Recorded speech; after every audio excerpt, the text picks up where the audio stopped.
ang aming ospital ay nagsimula more than 50 years ago, 1967, lumaki at nag-offer ng iba't ibang serbisyo para sa kabutihan ng mga taong nasa paligid.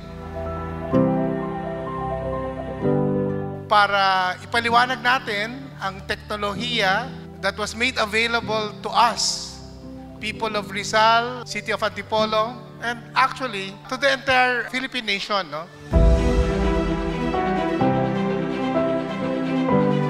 Smile is actually hands down better technology. At nandito po tayo ngayon para ipaliwanag kung ano ang available sa atin.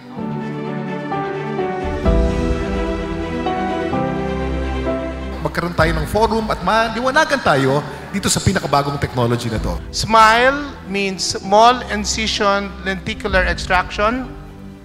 Pwede rin sabihing smile dahil yung hiwa na gawa ng laser is smile shape, no? Parang smile. Bakit po lumalabo ang ating mata?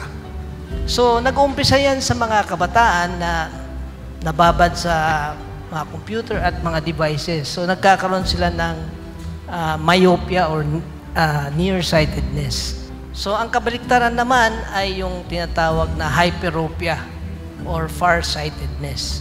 So, usually sa mga mas matanda, namamana din natin yung paglalabo ng paningin. So, hindi lang yun sa mga environment na tinatawag. So, it could be at a genetic basis also. Namamana.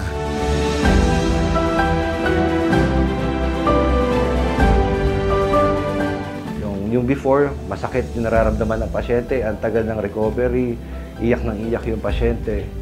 Ngayon, in a span of 9 seconds, tapos na yung laser.